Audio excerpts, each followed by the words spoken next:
قال الله تعالى في القرآن المجيد والقرآن الرشيد إن الله يحب التوابين ويحب المتطهرين صدق الله العظيم وصدق رسوله النبي الكريم الأمين۔ سورہ بقرہ کی آیہ مبارکہ کے اندر اللہ رب العزت ارشاد فرماتا ہے آیت نمبر 222 کہ اللہ کا بھی ایک معیار ہے سلیکشن کا، پسند کا۔ تو اللہ نے فرمایا ان اللہ یحب التوابین و یحب المتطہرین کہ اللہ محبوب رکھتا ہے، پسند کرتا ہے کن کو؟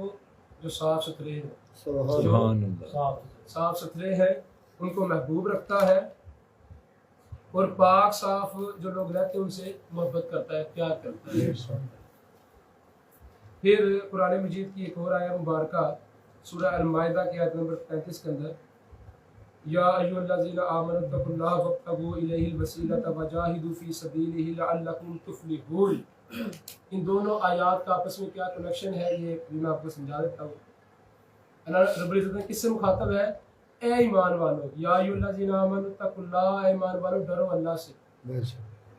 پہلے اپنے اس نے خبردار کیا کہ مجھ سے ڈرو، اور پھر کہتا ہے وابتغوا الیہ الوسیلۃ، اور میری طرف آنے کے لیے وسیلہ تیار کرو۔ سبحان اللہ۔ وجاہدوا فی سبیلہ لعلکم تفلحون، اور جہاد کرو، مشقت کرو، مجاہدہ کرو، لعلکم تفلحون تاکہ تم فلاح پا جاؤ۔ اور ان دونوں آیات کا آپس میں تعلق اس لیے بہت گہرا ہے کہ ایک جگہ اللہ فرماتا ہے کہ میں پاک صاف لوگوں سے پیار کرتا ہوں، اور پھر دوسری جگہ فرماتا ہے کہ مجھ تک آنے کے لیے وسیلہ تلاش کرو۔ تو اب ہمیں سوچنا پڑنا تھا کہ وسیلہ تلاش کرنے کے لیے کیسے لوگ تلاش کیے جائیں۔ تو اللہ رب العزت نے پہلے سورہ بقرہ ہمیں البقرہ پہلے بتا دیا کہ میں پاک صاحب سے محبت کرتا ہوں، اور المائدہ میں جا کے کہا کہ ان کو تلاش کرو۔ یہ بات کو سمجھے کہ پہلے یہ کہہ دیا کہ میں یعنی اپنا معیار دیا، اللہ کا جو سٹیٹس ہے معیار ہے وہ دیا کہ بھی میں پاک صاحب لوگوں سے پیار کرتا ہوں۔ پھر المائدہ کی آیت آگے جا کے سورت میں یہ کہا کہ اب ان کو تلاش کرو، وہ چاہے بغداد میں ہو چاہے اجمیر میں ہو، ان کو تلاش کرو۔ یہ کہتے ہیں جی وسیلہ سے مراد قرآن ہے، وسیلہ سے مراد قرآن، نو ڈاؤٹ ہم مانتے ہیں قرآن بھی بہت بڑا وسیلہ ہے، لیکن اب قرآن کی سورہ بقرہ میں اللہ یہ کہتا ہے کہ بہت سے ایسے ہیں جو مجھے پڑھتے ہیں ہدایت پاتے ہیں، اور بہت سے ایسے ہیں جو مجھے پڑھ کر گمراہ ہوتے ہیں۔ یہ قرآن کہتا ہے، یعنی قرآن نے ہاتھ اٹھا لیے۔ اب ان دونوں آیات کے بعد سمجھا رہا ہوں بات، قرآن نے ہاتھ اٹھا دیے کہ نہ جو مجھے وسیلہ سمجھتے ہیں ان کے لیے ہاتھ اٹھا دیے کہ بھائی میں وسیلہ نہیں ہو سکتا، میں کامل وسیلہ کیسے ہو سکتا ہوں؟ میں تو خود کہہ رہا ہوں کہ جو کچھ مجھ کو پڑھ کے ہدایت پاتے ہیں اور کچھ مجھ کو پڑھ کر وہ گمراہ ہوتے ہیں.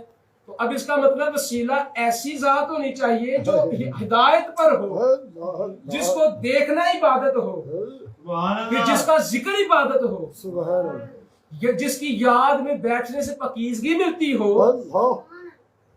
اب یہ قرآن تو وہ لعین بھی پڑھتے تھے جنہوں نے حسین پاک کو شہید کیا, یہی قرآن وہ بھی پڑھتے تھے, اور وہ بھی قرآن پڑھ پڑھ کے حسین پاک کے مجاہدین کو شہید کرتے تھے, اور ادھر حسین پاک بھی قرآن ہی پڑھ رہے تھے. تو فلسفہ جو یہ میدان کربلا ہے وہ یہی ہے, وہ یہی سمجھانا مقصود ہے. اب اگر قرآن کو اسی وسیلہ مان لو تو یہ ناکافی ہے, آپ کو قرآن کے ساتھ ساتھ اس حسین کو وسیلہ ماننا پڑے گا. ایسے ہی اب حسین پاک کا دور گزر گیا, ہم اس دور میں نہ آئے. اب دیکھنا ہوگا کہ یہ قرآن کس ہستی کے ساتھ ساتھ چل رہا ہے. اس دور میں کون سی ایسی ولی ہستی ہے, درویش ہستی ہے کہ ان کا اٹھنا بیٹھنا چلنا پھرنا کھانا پینا شادی بیاہ خوشی غمی سارے معاملات قرآن کے عین مطابق ہے. پھر اس ہستی کو تلاش کرو. جیسے دادا صاحب کے آپ کشف المحجوب میں یہ واقعہ ملتا ہے, ایک شخص آیا, اس نے کہا کہ میں آپ کے پاس آیا تھا کہ آپ تو صاحب کرامت ہوں گے, صاحب کشف ہوں گے, تو مجھے تو کوئی کرامت نہیں ملی, تو میں اب جا رہا ہوں. تو آپ نے فرمایا کتنے دن ہمارے پاس ہے؟ میں نے کہا جی آپ کا 40 دن آپ کے پاس رہا ہوں. فرمایا کیا کوئی ایسا عمل دیکھا ہے جو قرآن سے ہٹ کر ہو؟ جنہوں نے قرآن کو سینے سے لگا کر رکھا ہے نا, آج جا کے دیکھ لو ان کے مزار پہ بھی قرآن ہی پڑھا جا رہا ہے. حضرت بابا جفار صاحب فرماتے ہیں کہ جو سا بزرگ جس حالت میں دنیا سے جاتا ہے نا, اس کے فوت ہونے کے بعد, دنیا سے جانے کے بعد وہ حالت اس کے مزار پر نظر آئے گی, وہ حالت اس کے مزار پر نظر آئے گی.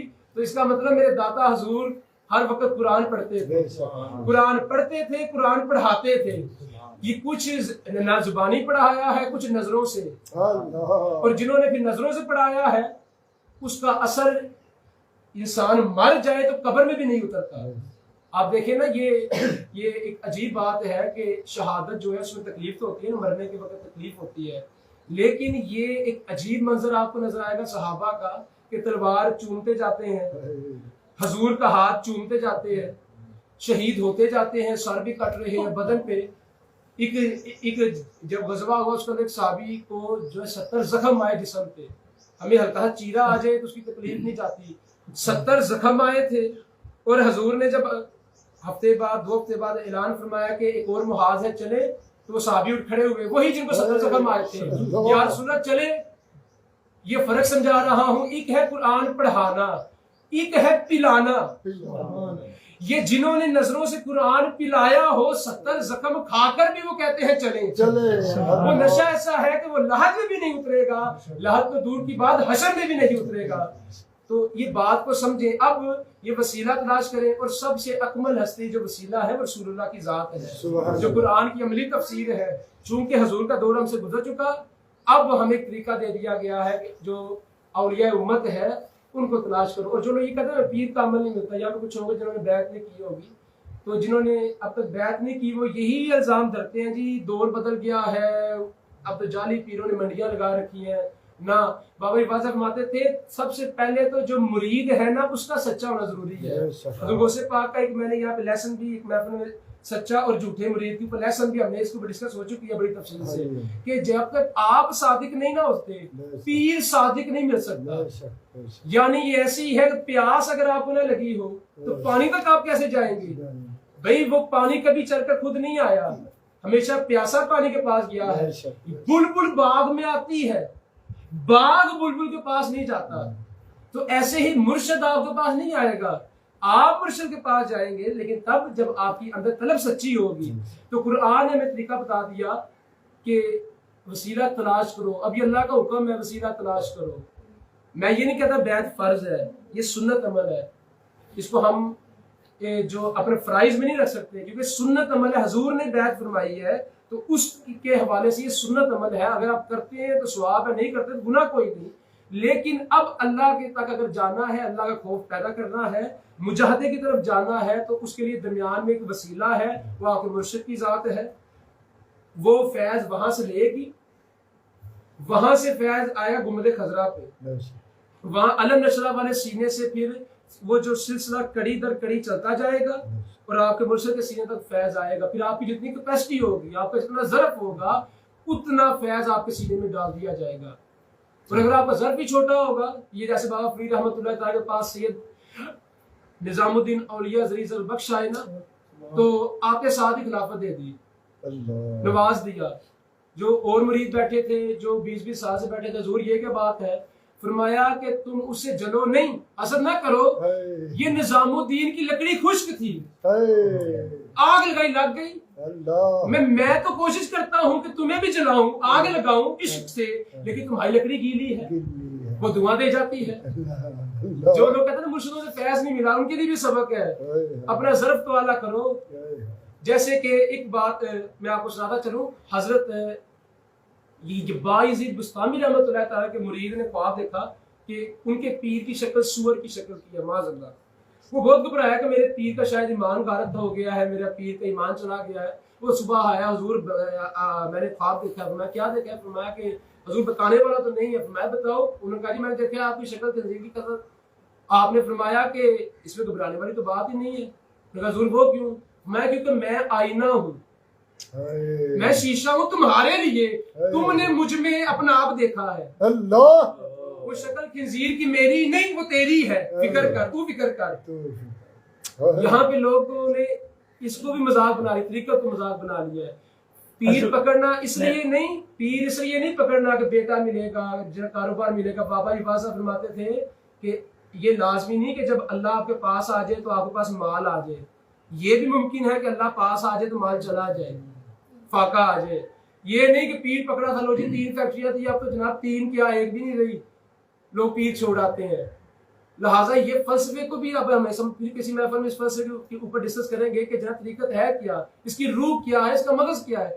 تو یہ جو ہے نا اللہ صاف ستھروں سے محبت کرتا ہے. اس کے اوپر ایک حدیث سنیں, اس کے بعد بات کرتا ہوں. حضور تاجدار مدینہ صلی اللہ علیہ وسلم صحابہ کے ساتھ جا رہے ہیں, 2 قبریں دیکھیے عذاب ہو رہا ہے. یہ لیسن جو میں اب حدیث سنا رہا ہوں, یہ حضور غوث پاک کی کتاب سر اسرار کے حوالے سے یہ سبق دے رہا جو حضور غوث پاک کی تعلیمات ہے. آپ نے دیکھا کہ 2 قبروں کو عذاب اور صحابہ کو فرمایا نیچے اترو. اور مزے کی بات ہے کہ حضور علیہ الصلوۃ والسلام پہلے نہیں اترے. حضور علیہ الصلوۃ والسلام کی سواری مبارک بدکی ہے, اچھلی ہے, کچھ دیکھ کر اچھلی تھی, کچھ دیکھ کر. حضور نے میں صحابہ نیچے اترو, یا رسول اللہ میں یہ جو میری سواری بدکی ہے نا, اس لیے بدکی ہے کہ انہوں نے دیکھا ہے کہ 2 قبر والوں کا عذاب ہو رہا ہے. جو نبی جس سواری پر بیٹھ جائے وہ زمین کے نیچے دیکھ سکتی ہے.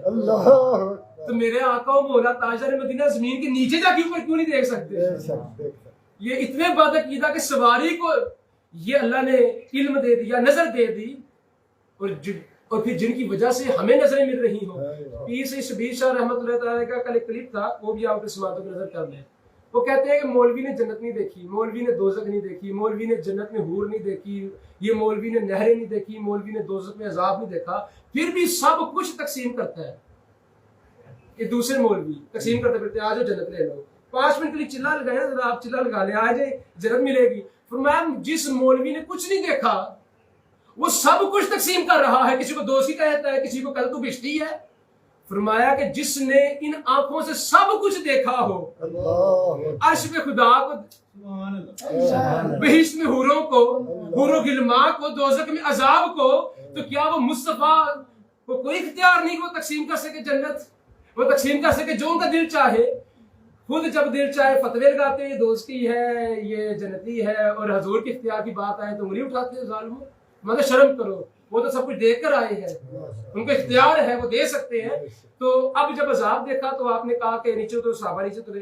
اب حضور علیہ السلام میں 2 ٹہنیاں لاؤ, ہری ٹہنیاں, وہ ٹہنیاں اوپر رکھی گئی. صحابہ نے اب یہ سوال پوچھا, یا رسول اللہ یہ عمل. فرمایا کہ چونکہ عذاب ہے, یہ جو ہری چیز ہے اللہ کا ذکر کرتی ہے, تو یہ جب تک ہری رہیں گی, ذکر کرتی رہیں گی, تو یہ جو اہل قبور ہے ان کو ان کے عذاب میں تخفیف ہو جائے گی, کمی ہو جائے گی. تو اس لیے اس امید پہ رکھی کہ اللہ ان پہ کرم کرے گا. لہٰذا یہ جو ہم جب مزارات پہ پھول ڈالتے ہیں نا, اس کا سبب یہ ہے, یہ حدیث عمل یہ ہے. کچھ لوگ کہتے ہیں جی جو پتھر ہے وہ بھی تو ذکر کرتے ہیں, یہ بھی سن لیں. بد عقیدہ لوگ ہیں نا, یار ادائے مصطفیٰ دیکھو, ہم نے ادائے مصطفیٰ سمجھ کے پھول ڈالے ہیں نا, تم کتنے ظالم ہو. تم کہتے ہیں پتھر بھی تو